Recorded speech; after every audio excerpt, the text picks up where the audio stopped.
Olá, bom dia, boa tarde, boa noite, sejam todos bem-vindos. Começando mais um culto no lar. Hoje eu tô com uma clandestina companheira, a gripe me pegou, mas eu tô indo embora, graças a Deus. Então vocês vão me ver espirrar, a tia tá um pouco inchada, mas logo passa. Vamos lá fazer a nossa prece? Começar o nosso trabalho com o coração cheio de gratidão. Vamos agradecer a oportunidade de estarmos juntos mais uma vez, estudando os ensinamentos do nosso Mestre Jesus, aquele que se entregou para que pudesse fazer exemplo em nossos corações, para que pudesse se manter eterno em nossas lembranças. Vamos agradecer todo o sacrifício que Ele fez por nós, seus irmãos, aquele que nos acolhe em qualquer momento, em qualquer circunstância, aquele que nos dá força, nos dá esperança. Gratidão, Mestre.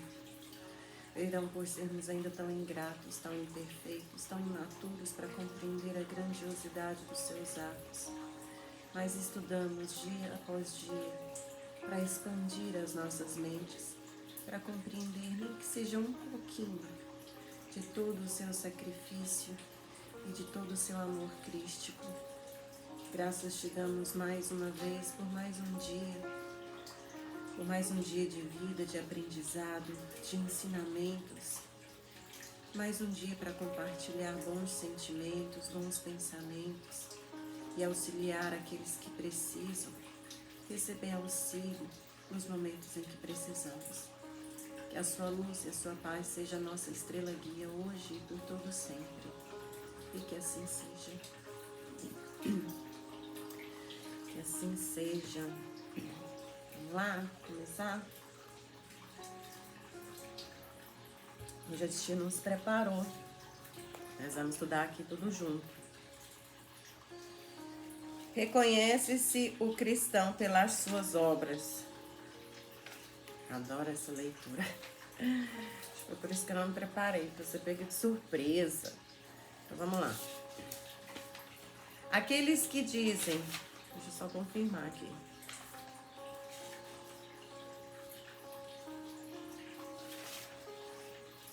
Eu acho que não é aqui não.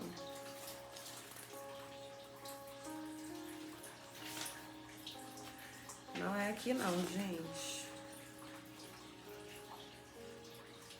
É parábola da figueira seca. Não é a leitura que eu gosto. Mas ela também é muito boa. Então vamos lá.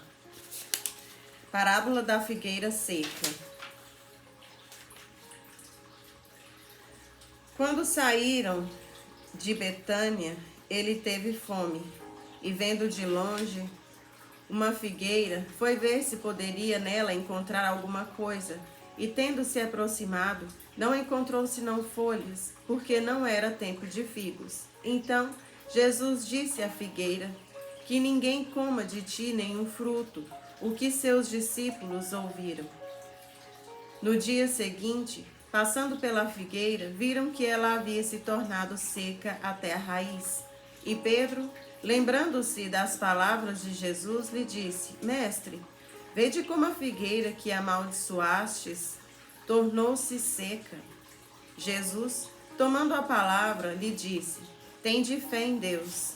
Eu vou-lo digo em verdade, que todo aquele que disser a essa montanha, tira-te daí e lança-te ao mar, e isso sem hesitar no coração, mas crendo firmemente que tudo o que houver dito acontecerá, ele o verá com efeito acontecer.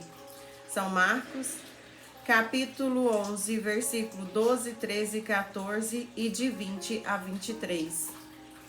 A figueira seca é o símbolo das pessoas que não têm senão as aparências do bem, mas em realidade não produzem nada de bom.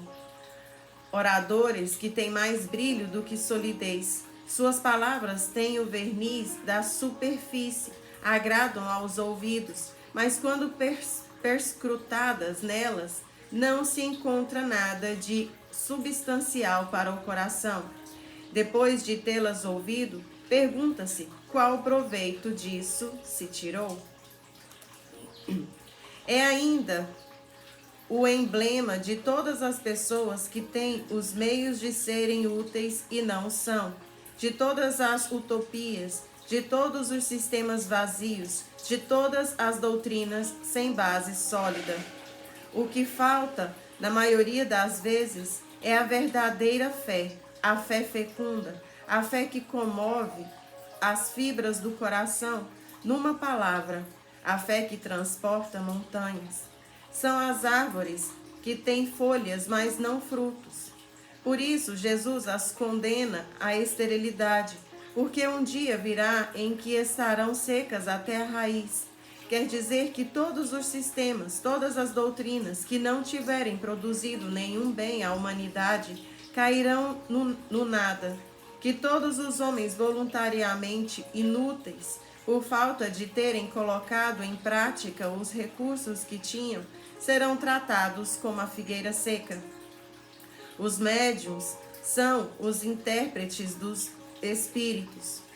Suprem os órgãos materiais que faltam a estes para nos transmitirem suas instruções.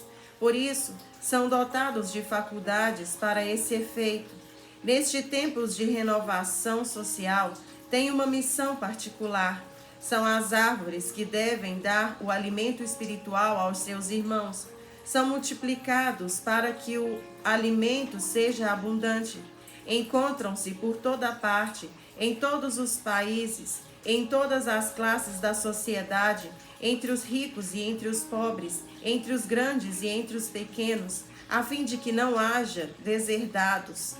E para provar aos homens que todos são chamados, mas se desviam do seu fim providencial, a faculdade preciosa que lhe foi concedida, se a fazem servir às coisas fúteis ou nocivas, se a colocam a serviço dos interesses mundanos, se em lugar de frutos salutares dão frutos malsãos, se recusam em torná-la proveitosa para os outros, se dela não tiram proveito para si mesmos, em se melhorando, eles são como a figueira estéril.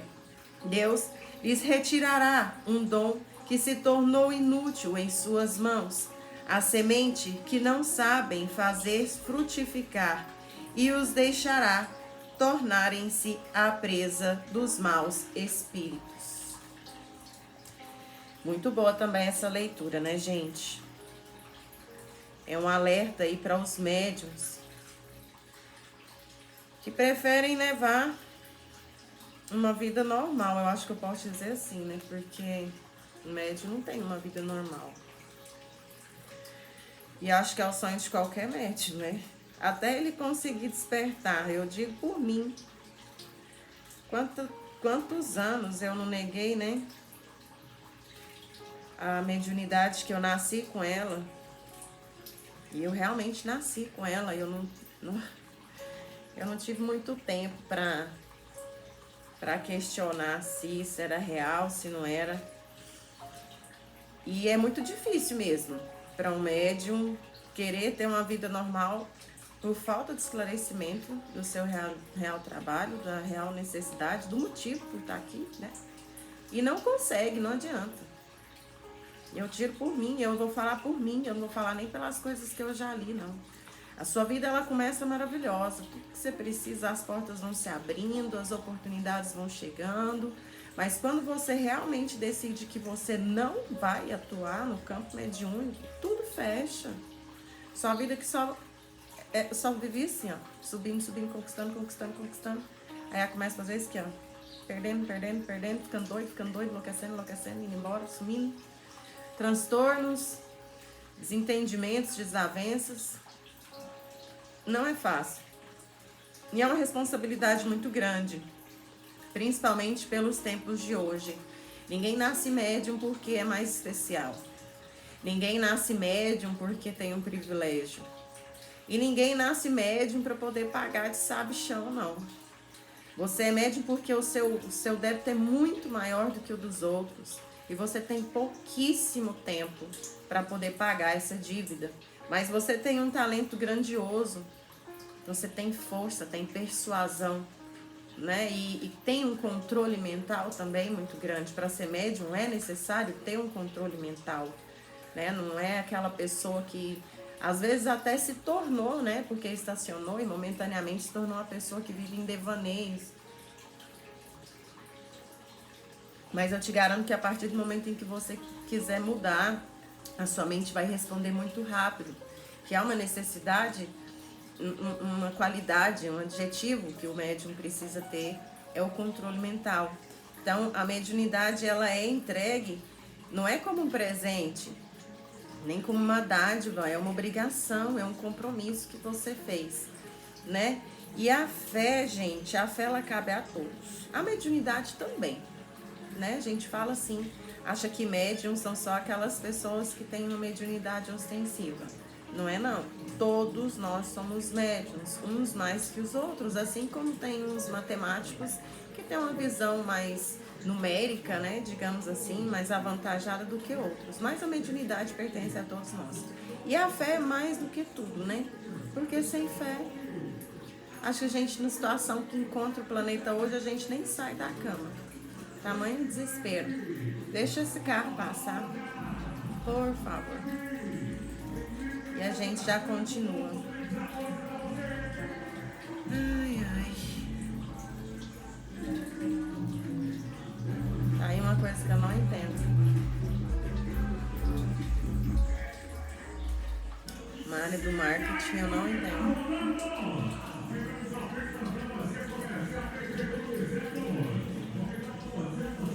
Eu não sou fã de marketing, né? Eu acho que quando a pessoa precisa de alguma coisa, ela vai atrás, não precisa ficar empurrando. Toma, você quer, não, você quer, você precisa. Vai, compra. Ai, meu Deus do céu, se mata. Mas vamos lá, voltando aqui ao nosso assunto.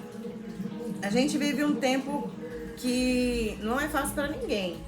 Tá todo mundo passando por provações, tá todo mundo passando por dificuldades, e é o período mesmo. A gente está num período de transição planetária, né?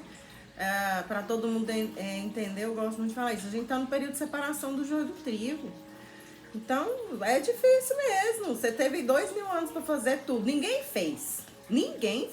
Não adianta falar assim, eu fiz. Não, ninguém fez. Você tá aqui é porque você não fez. Então, ó, perna para quem te quer, colega. É hora de correr. E para quem é médio, então, nem se fala. A sua obrigação, além de perna para quem te quer correr atrás do tempo que você perdeu, você ainda tem que ajudar a galera que não tá dando conta de correr. Ainda tem que catar a galera, botar aqui no ombro, ó. E é na humilde, tá? Porque aqui tá falando da galera que faz, né, Figueira Seca, que faz as coisas, não faz de conta. Que é o que a maioria tá fazendo, principalmente depois da chegada das redes sociais. Todo mundo vive, não faz de conta. Eu finjo que minha vida é boa, que eu sou rico, sou feliz. Eu finjo que eu tenho uma vida super animada, eu saio, eu vou para as festas, eu vou para o show, eu vou não sei o quê. Mas lá dentro eu tô despedaçado. Lá dentro meu coração tá gritando, pedindo socorro, tá em desespero. Eu tenho certeza que se a partir de hoje, vamos supor, tá? A invenção da tia Titi aqui.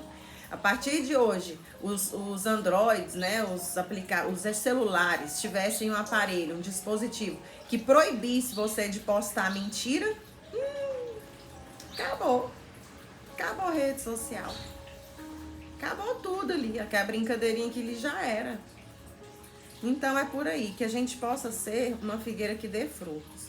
Que a nossa vida possa ser útil para nós, para o planeta, que a gente possa sair dessa visão alienada de que eu tenho que buscar a aprovação de pessoas que não sabem de si. Como é que você busca a aprovação de pessoas perdidas em si mesmo, no seu próprio espaço físico? Você está atrás de quê? O que você quer?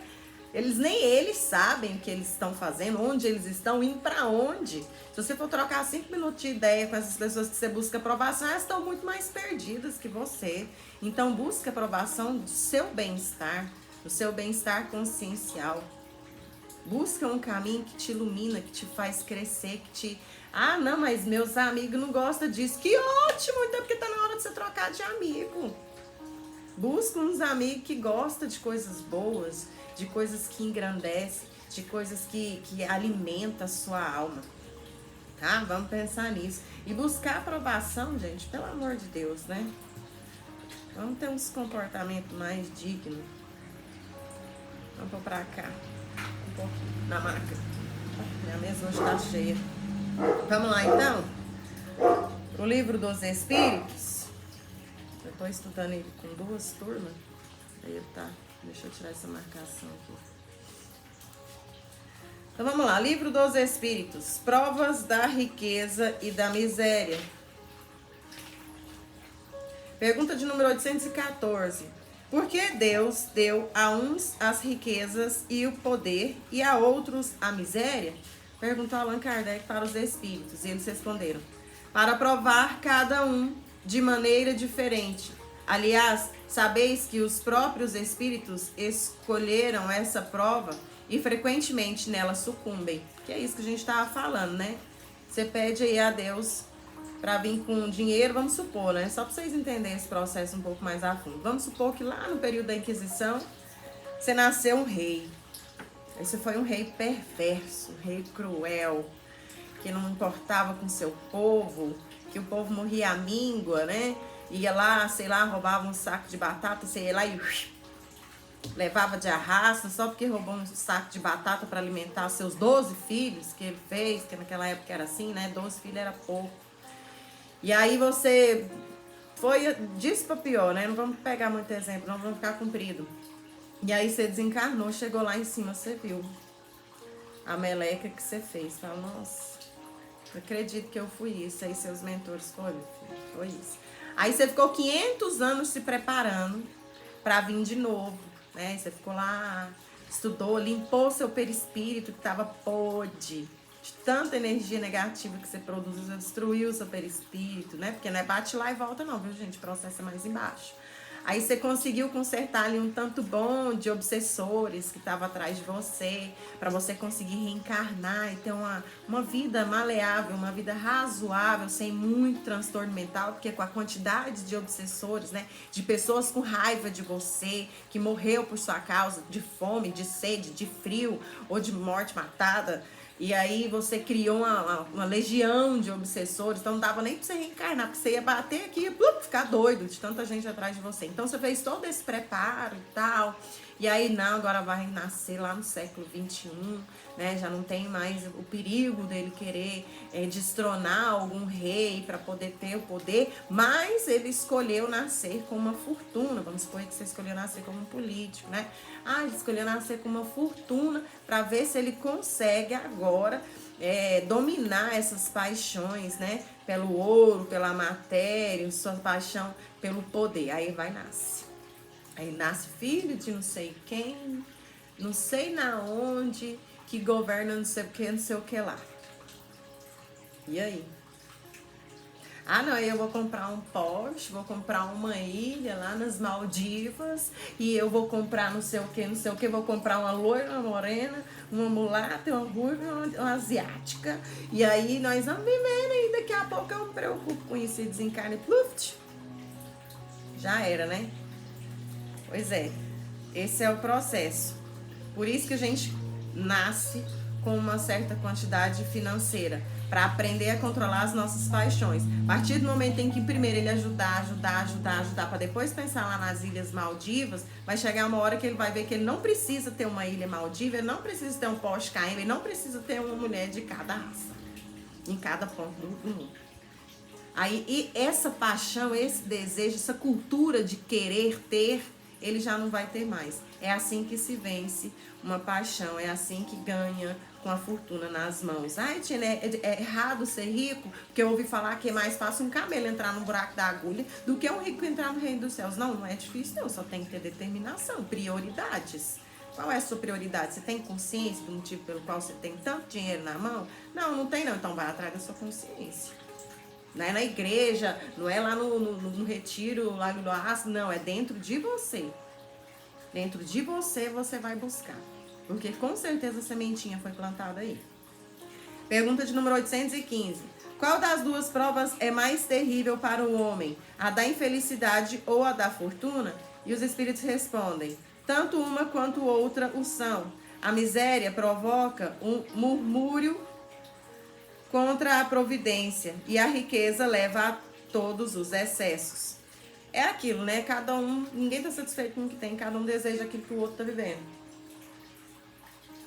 Mas ninguém conhece as dores do outro. Então a gente que nasce sem fortuna, a gente vai ficar assim, ai, por que eu não sou rico? Ai, por que eu não nasci, sei lá no Havaí? Ah, eu queria ser um pobre morando no Havaí. Por que eu não nasci no Havaí? Sabe essas coisas? Cara, porque você tinha que nascer aqui. O nível mental da egrégora que te cabe é esse aqui. Você pensa 99,9% igual esse povo que vive aqui. A energia que você emana é 99,9% igual a desse povo. Deus que me livre, eu pareço que esse povo... Cara, parece. E é por isso que você nasceu aqui, não lá no Havaí, nas Ilhas Maldivas, em Paris, né? Sei lá. Então, é por isso que a gente tem ali o nosso lugar certinho. E todas as provas são difíceis, por isso a importância do autoconhecimento, por isso a necessidade de você sentir prazer em estar consigo mesmo, em se conhecer, para poder encontrar o que você veio fazer aqui, porque ninguém está de férias, ninguém veio para o planeta Terra passear. Pergunta de número 816. Se o rico sofre mais tentações, não dispõe também de maiores meios para fazer o bem? E os espíritos respondem, isso é lógico, né? É justamente o que sempre não faz. Ele se torna egoísta, orgulhoso e insaciável. Suas necessidades aumentam com sua fortuna e crê não haver jamais o bastante só para ele. Ou seja, além de nascer com a fortuna já é o suficiente para fazer muita coisa. Desculpa. Quem nasce nessa situação quer sempre mais, né? Eu quero, é meu direito, eu sou filho de não sei quem, eu nasci com não sei quem, eu tô na posição tal. Mas na hora de arcar com as suas obrigações, não sou ninguém. Não tem importância nenhuma. É assim que funciona. Vamos lá para a nota dos espíritos.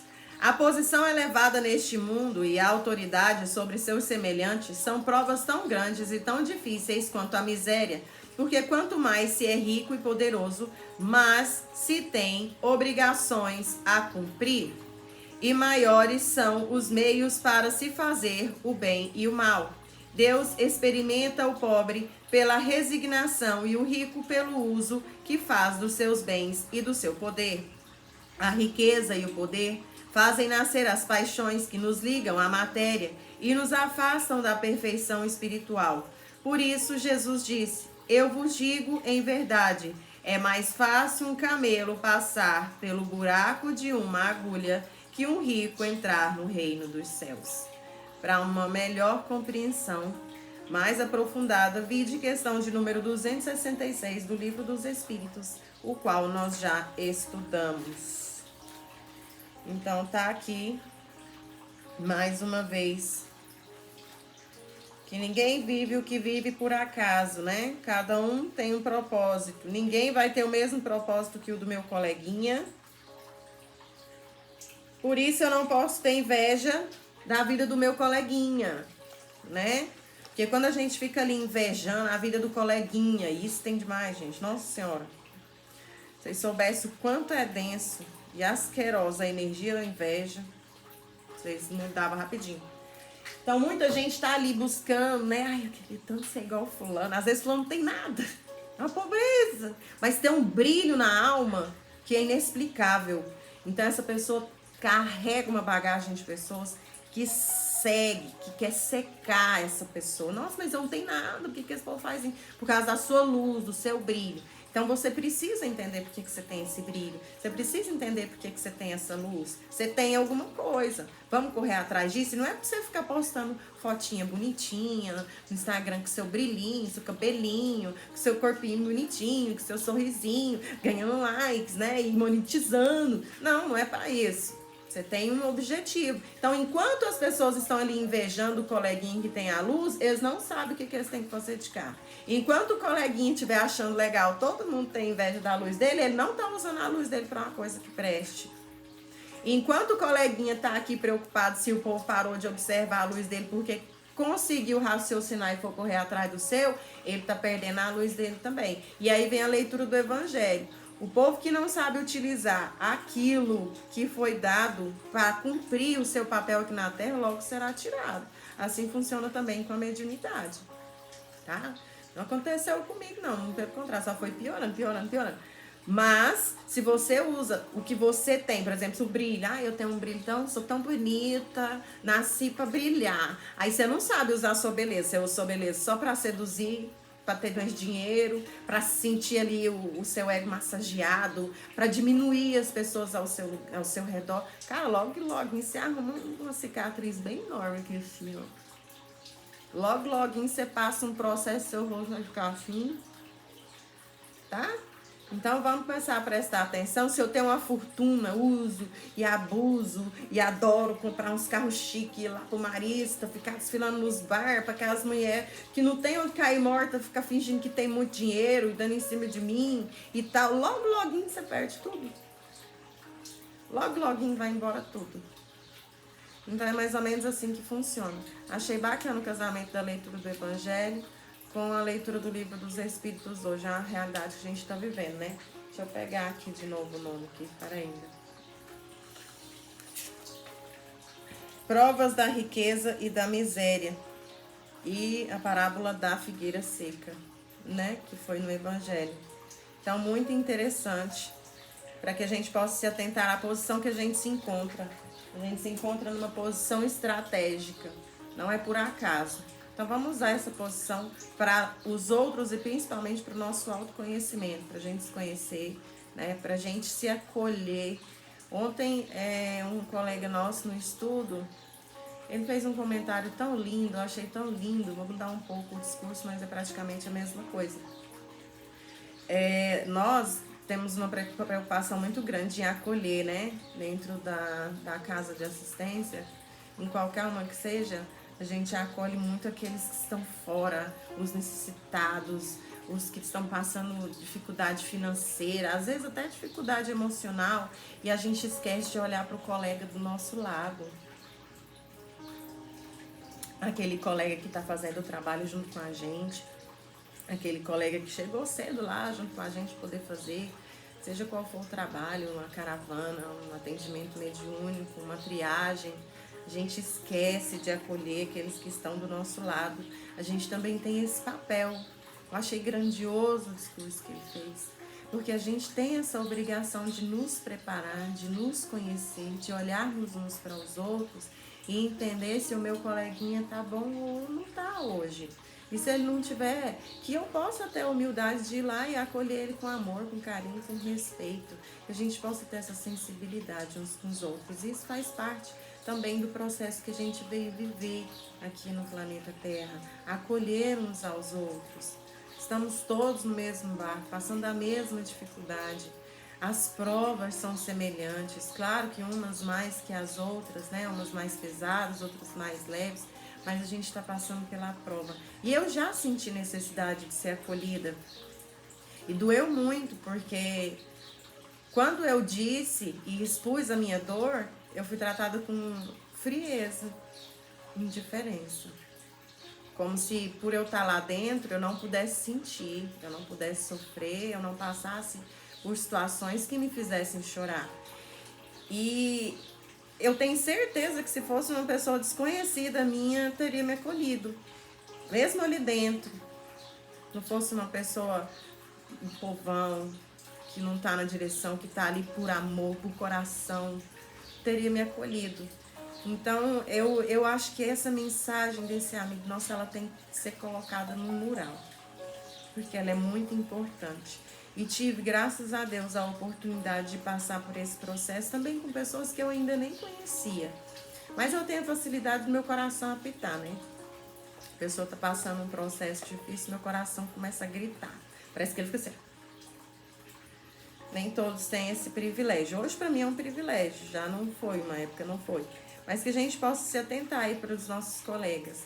E depois desse processo, eu nunca mais fui chorar minhas dores dentro da casa que eu trabalho. Eu acho isso errado.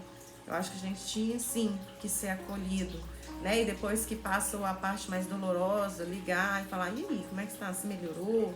Você tá bem? Ou então só ligar, mandar uma mensagenzinha, né? Então eu acho que é uma coisa que deveria ser mais enfatizada. E parabéns Parabéns para esse colega nosso. Não vou dizer o nome dele, eu não sei se ele gosta de ser exposto assim. Mas, cara, parabéns pela sua mensagem. E ela tinha que ser pregada no mural. Antes da gente sair para acolher as pessoas lá fora, que a gente tenha consciência de acolher os nossos irmãos dentro da casa de assistência. Muitas vezes a gente está mais necessitado do que o irmãozinho que está lá fora. Beleza? Então vamos lá, Chico Xavier e suas mensagens no Anuário Espírita, leitura de número 37, Pensa em Deus, do nosso querido Emmanuel. Muitas são as calamidades que assolam ainda o mundo. Entretanto, pensa em Deus quando o pessimismo te fale em destruição. O Criador deixa ao homem a liberdade de pensar com a obrigação de colher os frutos das sementes que haja plantado em suas escolhas. E por isso mesmo, ante as provações coletivas que o homem venha a suscitar, a própria divina providência o auxilia a atenuá-las ou supri-las pouco a pouco. Na vida individual, porém, a presença divina é mais perceptível ao coração acordado na fé. Saibamos recordar, é provável que problemas de intrincada complexidade em vários passos da existência te hajam repontado da estrada, subtraindo-te a segurança. Mas Deus, sem que o soubesses, induziu-te a soluções inesperadas, restituindo-lhe a paz de espírito. Enfermidades estranhas combaliram-te as forças, entretanto, justamente quando te supunhas à frente da morte, Deus inspirou providências que te reequilibram as energias, sem que te desses conta de semelhante favor. Enganos lamentáveis em certas ocasiões talvez te houvessem marginalizado o entendimento, compelindo-te a desajustes começantes, mas Deus, em silêncio, usando meios de desconheces, te trouxe novamente a razão e a serenidade. Afeições queridas, possivelmente, largaram-te o caminho, quando mais necessitavas de apoio e colaboração nas tarefas em que te compromissastes, mas Deus, em alarde, curou-te as feridas na alma e te ofertou companhias outras mais nobres e mais úteis, que te amparam no dever a cumprir.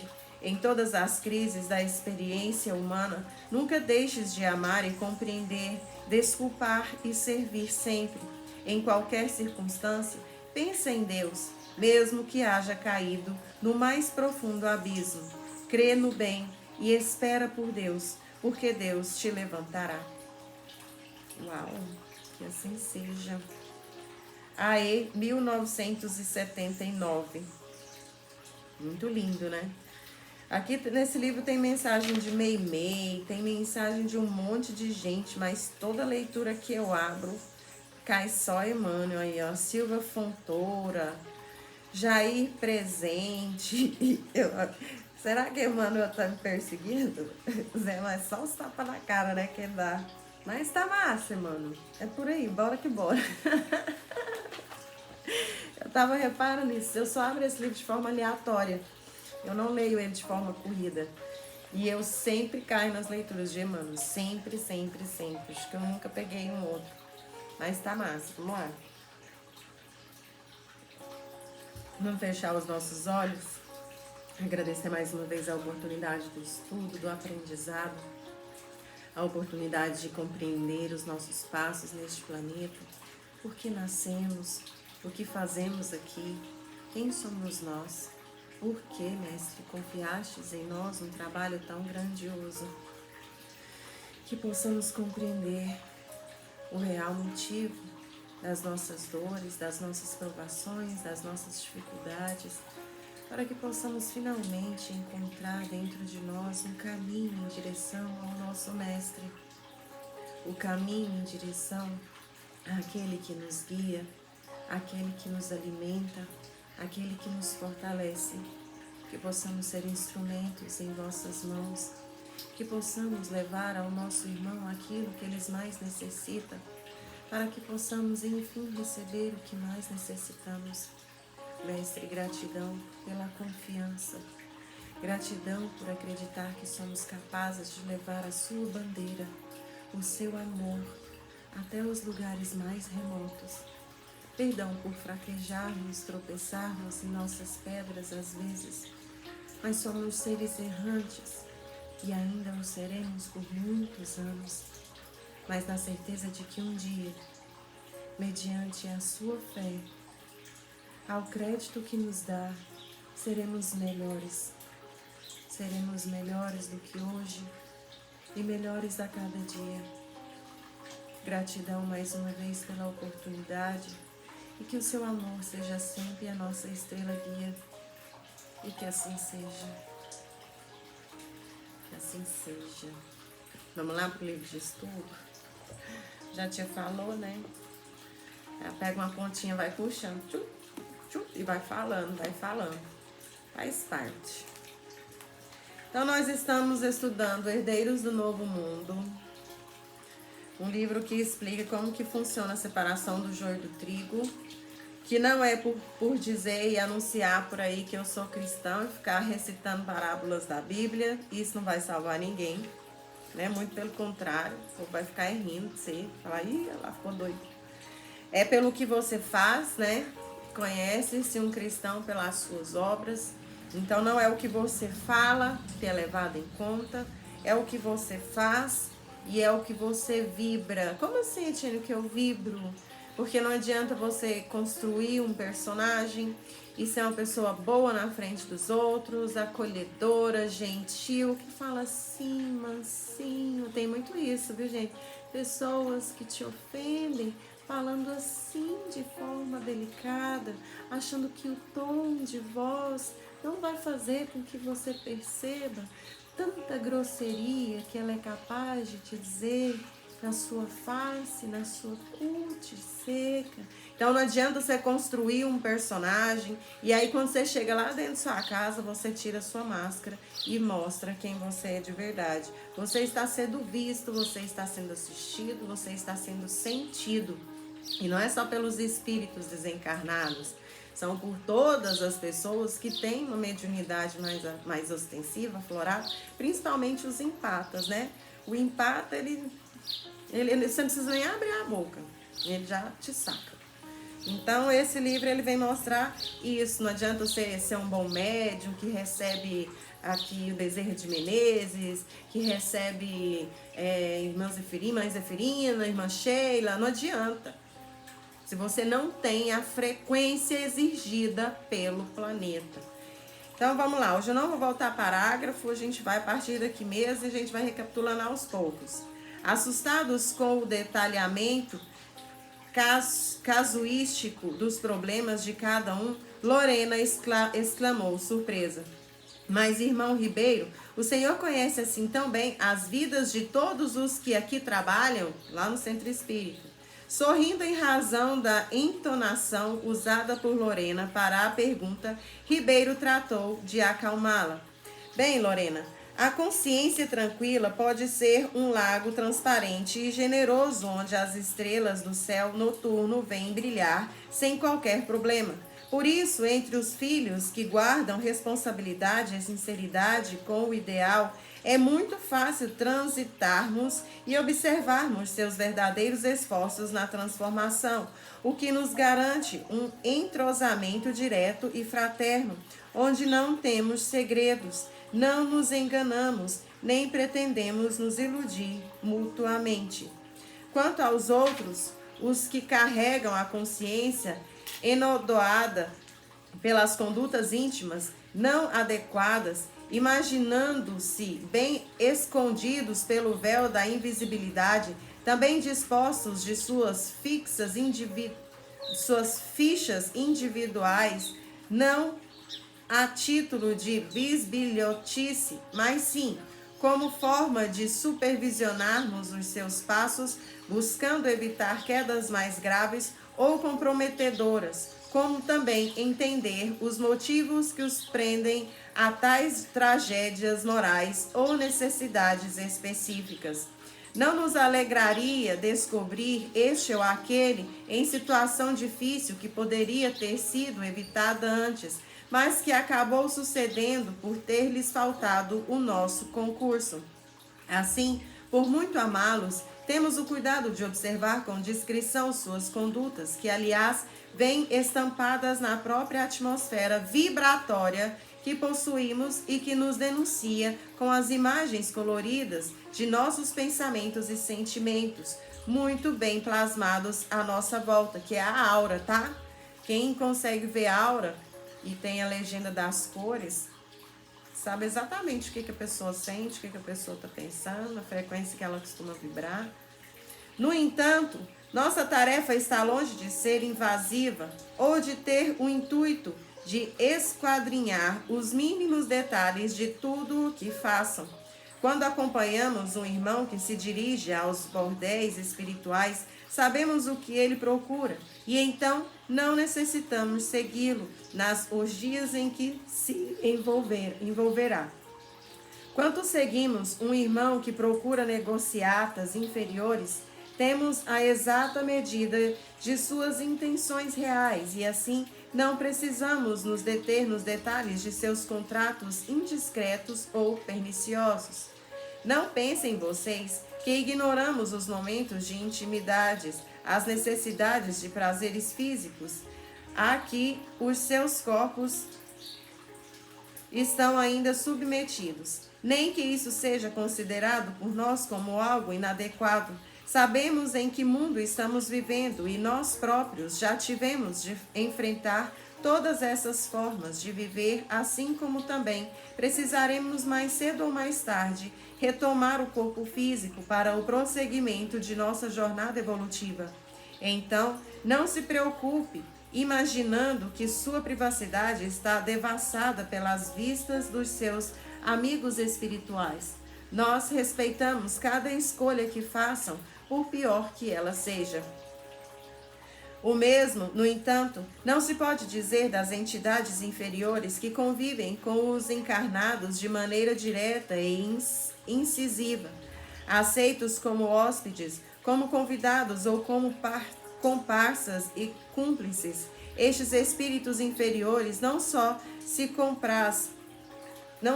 colocam como apoiadores e estimuladores das mais vis fraquezas dos encarnados, como se justapõem a eles em todos os momentos que fruição o gozo. Peraí, só um minutinho.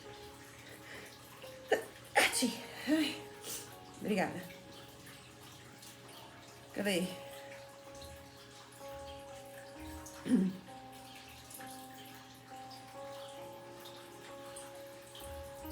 O gozo que aceitam ter das diversas experiências físicas.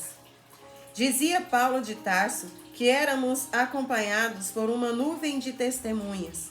E no caso dos invigilantes, além de testemunhas, essas entidades invisíveis são igualmente coparticipantes sociais na aventura, penetrando os mais íntimos departamentos da vida dos encarnados. Se os espíritos que os protegem sabem, por exemplo, respeitar o momento do banho físico de seus protegidos, das atividades afetivas que compartilham com os eleitos de seus corações, inclusive estabelecendo a proteção fluídica do ambiente onde se relacionam, as entidades inferiores com as quais o encarnado se imanta por identidades de prazer ou de defeitos, são as primeiras a invadir o espaço mental e emocional dos seus hospedeiros, como fazem os parasitas, que estendem seus tentáculos no corpo de suas vítimas, sugando-lhes os princípios mais ricos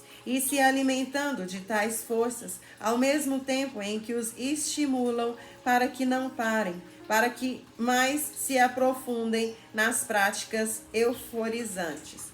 É aquilo que... Vixe, acabou meu tempo. É aquilo que todo mundo pergunta, né? Eu acho interessante quando vou ouvir falar assim, ai, você é espírita? Uhum. Você é médium? Uhum. Você vê gente morta? Uhum. Nossa, então quando a gente vai tomar banho, eles estão perto da gente? E quando a gente sai assim e tal, vai sair com alguém, eles vê tudo, as coisas? Então, se for espíritos de luz, se você for uma pessoa que vibra positivamente, se você for uma pessoa que tem o culto no lar toda semana, né? O que é o culto no lar? É um escudo protetor que você constrói no seu lar. Então, para entrar na sua casa, são só espíritos que são permitidos, né? Existe um grupo de pessoas responsáveis pela proteção do seu lar, quando você tem o hábito de fortalecer o seu escudo pelo o culto no lar, que é o que a gente faz aqui, né? Toda semana. Inclusive, foi por isso que eu comecei a fazer com vocês, para ensinar vocês a construir um escudo ao redor de vocês, da sua casa. Então, quando você tem esses princípios, não. Eles são espíritos evoluídos, eles são espíritos que têm uma frequência elevada, eles são sábios, eles estão ali para te ajudar, então eles vão respeitar o seu momento de intimidade, eles vão respeitar o seu banho, né? O momento que você tá com seu marido, com seu namorado, eles, as suas escolhas, né? Se você fez uma escolha errada, eles não vão ficar te incentivando, muito pelo contrário, eles vão tentar ter acesso a você para que você não faça novamente, não tenha novamente aquela queda. Agora, se você é uma pessoa que não tá nem aí para nada, não tem um pingo de espiritualidade, vive em devaneios, sua prioridade é só dinheiro, é só ostentação, é só chamar atenção, né? Eu quero que todo mundo me veja, quero ser famoso. Gente, eu tô vendo tanto isso, eu acho que esse trem de internet deu uma bitolada na cabeça da galera. Mas tudo bem. Aí sim, você vai ter companhias que vão não só assistir você nos seus momentos mais íntimos, como vai participar também, né? Eu já recebi casos de pessoas que falam que durante o sono se sentem sendo violados. Falam, nossa, eu durmo. E aí parece que eu tô, sabe, sendo... Eu não vou falar aqui para não ficar pesado e para não cortar meu vídeo. E é tão real, eu sinto o peso da pessoa sobre mim, tal, tal. Cara, você pode ter certeza absoluta que isso está acontecendo. Porque você deu espaço, você deu brecha. Enquanto você ia para algum lugar ou você se envolvia com alguém de uma forma muito pejorativa, você conheceu essa entidade em algum lugar e ela falou, opa, peraí, é aqui que eu vou estacionar e amarrar meu burrinho. E aí ela vai ficar te acompanhando. Nossa, então quer dizer que quando eu dormir eu sinto que tem alguém fazendo isso. Tem alguém fazendo isso comigo? Tem, cara, lógico que tem. Tudo isso que a gente já estudou, que você dorme, você sai do seu corpo. Se você não tem consciência disso, você vai para os locais que mais te atraem. Provavelmente, se você é uma pessoa que não tem esclarecimento nenhum e vive de oba-oba, não vai ser um lugar muito satisfatório. E aí, quando você volta, você vai trazer seus amiguinhos de lá. E os seus amiguinhos, muitas vezes, eles vão fazer o que você deixou eles fazer fora da matéria. Quando você volta para a matéria, você tem uma outra mentalidade.